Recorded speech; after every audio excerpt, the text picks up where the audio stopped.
Alright everyone, fresh on the heels of the EduBirdie problem there, where the YouTube alienated some hundreds of users for years old content that they got taken down because it was an academic aid site, and they have a problem with that now, I guess. I don't know if that was originally part of their TOS. I think it's something new they inserted, or just barely started to care about. For the most part, it's part of their cleaning up our image for our advertisers. You know, the creators don't matter. It's all about the advertisers and the Vivo channels now. It's all about Will Smith in the most literal sense, like Will Smith and Ellen and Jimmy Kimmel. In other words, boring people. Boring, vapid, rich individuals who, you know, yeah, they bring a lot to the platform maybe, but they certainly don't bring the majority of the platform. That's what YouTube appears now to care about. They just got done abusing David Firth. By the way, you should subscribe to his channel. He's the creator of Salad Fingers. Now, apparently, Salad Fingers is too edgy for YouTube, and he got briefly demonetized. Like, his entire channel got blanket demonetization. He had to take Salad Fingers, put it onto private mode. And YouTube apparently was claiming, according to him, update from this morning, apparently claiming that he was duplicating content, which of course you're not supposed to do. You're not supposed to upload copies of the same video over and over again with different tags in order to get more views or something. It's a dishonest tactic some people in the past used to abuse endlessly. I remember that era. That was the early way of YouTube.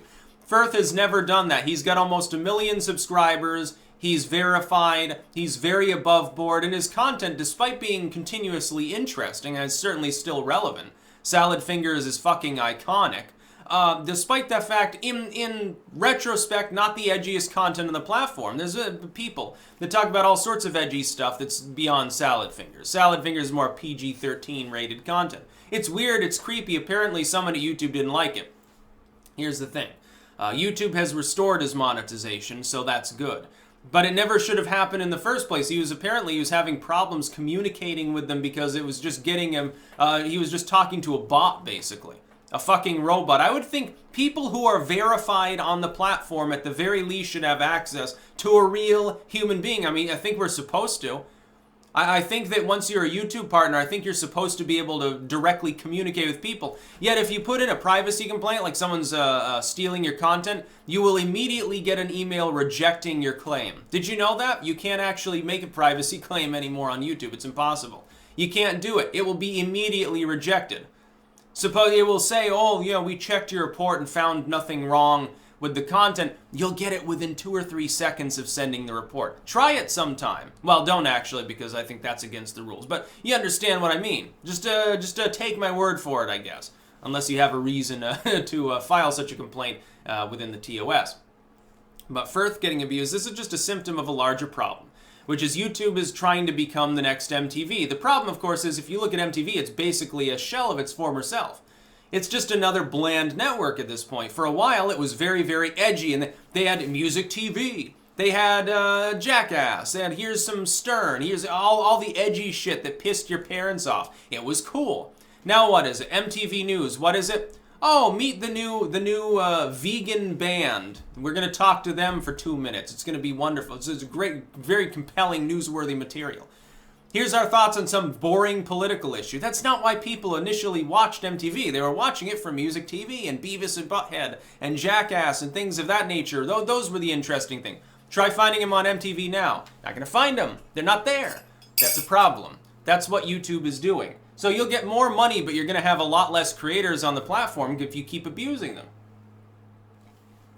And again, when we say this, it's as YouTubers don't want YouTube to go the way of the dinosaur. I'd also like to announce this. The next video that I make will be teasing this out as well. I'm going to be returning the Entheogens series that so many people want. Finally, I'm going to be making it. I just finished with the Ars Paulina. It's processing. The files are up now. So once that's done, I have to go do other literary work before I return to editing. I'll have more time each day to make like an extra video maybe for a little while, for maybe through May. I'm going to remake the Entheogens series. It's going on BitChute. It's going on Steemit. Is it going on YouTube? No, it's not going on YouTube because it might get me banned. I'm no longer sure if it's allowed on YouTube. For a while there, YouTube eased up on simply informative, maybe mind-altering substance-related content. Now, unless you're a priority creator, I'm not so sure about it.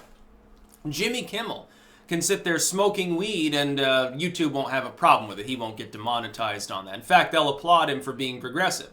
You try smoking weed. I'm hearing rumors that drug-related channels are getting targeted now too, and getting purged, getting stuff put into limited state. They're using that as a measure to suppress interesting content, I guess now. Yeah, no sir, it's not going on YouTube. It's going to go on other platforms that maybe value my freedom of expression a little bit more. Nothing illegal about it, then you shouldn't be enforcing TOS against it. Unless it's pornographic in nature, which I think has sort of a separate tax classification or some crazy shit if I remember correctly.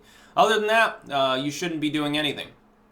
Go after spam and porn and illegal content. Leave the informative and merely offensive alone and the platform will be 10 times better.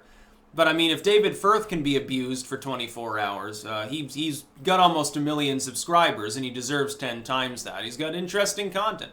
Go and check it out. If you've never heard of Salad Fingers, you're going to want to watch Salad Fingers, trust me. That's about all. Peace out.